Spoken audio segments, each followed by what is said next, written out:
What's up? What's going on? This is George on Tap. Welcome on into the George on Tap live show. This is no longer live on YouTube. We're trying out something new. We're going to post all the videos on YouTube, but we're not going to actually do the lives. That way we can see if it circulates a little bit more. Let's see how it goes. And hopefully you guys enjoy this show. We're going to probably put up like a full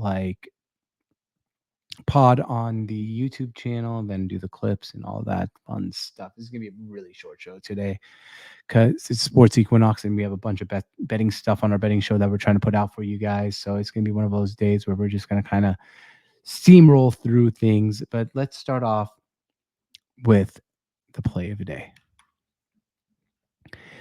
Some teams end up going to the draft with a ton of hope. They pick a quarterback and they say, this is the future of our franchise. And sometimes that future never, ever, ever comes and they move on and they have to go do new things. And sometimes you hit the quarterback lotto. And that's exactly what the Washington Commanders have done with Jaden Daniels. They have hit the lotto, they have hit the jackpot. And the Commanders, well, their fans must be doing backflips after their horrific time with their previous ownership. Daniel Snyder really, really hurt Commander fans for the longest time. But now they have hope. They have Dan Quinn. They have Jaden Daniels. They have a good defense. And they have a team that looks poised to be a team that's going to be good for multiple years. Let's talk about Jaden Daniels and the Washington Commanders and the Hail Mary that happened yesterday. So the Commanders won against the Chicago Bears, and there's going to be a little bit about Caleb Williams on this too. Caleb Williams and Jaden Daniels. It's rare that you got two quarterbacks facing off, 1 and 2 from the draft, ready to showcase their skills to the NFL world. It felt like a playoff game at the end of that game yesterday, and it was amazing. We all know what happened. Jaden Daniels comes down the field, spikes the ball. The clock operator, I think, helped him out a little bit, and threw the Hail Mary to win the game. By the way, that Bears cornerback, he was the one supposed to be boxing out Noah Brown. I don't know how he's going to show up to that locker room after costing him that game. But the Jaden Daniels throw, of course it was short. Of course it was lucky. But dang, did that not feel like a moment in football that we won't forget, a moment that has transformed a franchise? To me, that's what it felt like, a moment of transformation for the Washington Commanders. After years and years of struggle, years and years of misery, years and years of being mediocre or bad, they have hope in Washington. Jaden Daniels was a game time decision due to his rib injury. He toughed it out, and he didn't play his best game ever. He really didn't. But when it mattered, he got them down the field. He got them into the position where he could throw a Hail Mary, and it delivered. A moment Commander fans might never forget. And on the opposite end, Caleb Williams, you got to feel bad for him. This is starting to feel like Andrew Luck on the Colts. He's on a franchise that does not surround him with the right amount of tools. I mean, that was a Bears moment. You're supposed to have line up 10 guys in the end zone on defense. There's just supposed to be one guy boxing out someone. He was taunting the fans, the one dude on the Bears. And then the play happened. I do feel bad for Caleb Williams. I do feel bad for Chicago Bear fans. But that was a moment we might never forget in the grand scheme of things. The moment Jaden Daniels arrived, the moment that Jaden Daniels has etched his name into becoming one of the best quarterbacks in the NFL. Let's talk about every single NFL game on the schedule on Sunday quickly. This is just a quick recap of all the games. And see what we can do. All right. So let's take a look at the NFL schedule and go game by game and give you really quick thoughts. on what happened. We're going to start off with the Bills and Seahawks. I'm a Seahawks fan. We have our full Seahawks recap. You can see it in link in the description.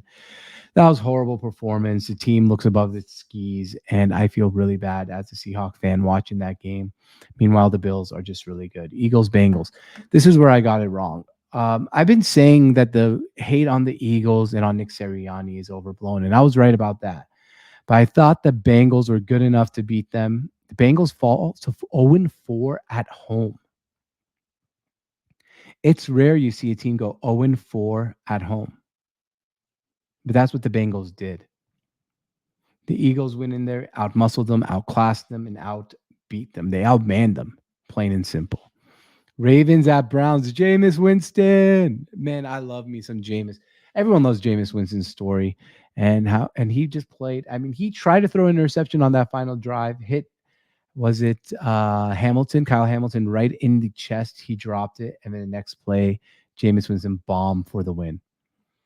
This doesn't change any of my mind on the Ravens. I think the Ravens are a really good team. I just think that was just a Jameis moment, Jameis Winston moment for the season. Titans and Lions. The Lions are the best team in football. They not only beat teams, they manhandle them, and they just mess around with them. Like the funny thing about the Lions is like most teams hide their trick plays. Ben Johnson's like, hey, check out all our trick plays. You're going to have to prepare for them each and every game. The Lions are good. The Titans suck. Cardinals at Dolphins. Kyler Murray and the Cardinals are turning it around. We saw, I mean, the Dolphins are so much better with Tua. They can move the ball around. But God, Kyler Murray is good. All the Kyler Murray hate needs to go away. Jets, Patriots. The Jets are having a horrible season. Aaron Rodgers is washed up. His stats didn't look too bad. 17 out of 28, 233 yards and 2 touchdowns. But I mean, anything short of winning every game except one, their season's over. And the Patriots are just a bad team, but they won that game. Falcons, Buccaneers. Falcons, I mean, Kirko is good. He makes all the big throws. The Falcons are a good team. They're a playoff team. And the Buccaneers, man, they just have too many injuries. Amicable game by the Bucs. Packers, Jaguars. I don't know how the Jaguars lost that game. At least they covered the spread. The Packers are one of the best teams in football. They'd be the best team in the NFC, in my opinion, if the Lions didn't exist. Colts, Texans. What is Anthony Richardson doing? Oh, I'm too tired. I got to take a play off. Never seen a quarterback do that. The Texans took care of business. They're 4-0 at home. It seems like they have great home field advantage. Saints, Chargers. This game was almost unwatchable, but Justin Herbert is kind of getting in a rhythm and getting good. Panthers, Broncos. The Broncos are 5-3 in Bo Nix, 284 yards and 3 touchdowns. Bryce Young, man, I saw him miss a couple of throws there that I'm sure he wanted back. He did not necessarily play horrible, 24 for 37, 224 yards, 2 touchdowns, 2 picks, but he's not an answer as the number one quarterback. Chiefs at Raiders. Chiefs find a way to stay undefeated. Chiefs are still good. Undefeated team, man. Raiders are just not good. Bears, Commanders, we talked about that at the beginning of the show, but the Bears are good. The Commanders are good, and the Bears are not supporting Caleb Williams the right way. And Cowboys, 49ers. Brock Purdy looked better than Dak Prescott, plain and simple. Prescott makes way too many mistakes, and the team just need to do something to get better. Their season is entering disaster mode. All right, guys, thank you for watching. This has been the George on Tap Show. This is on Twitter. Go watch all the clips on YouTube.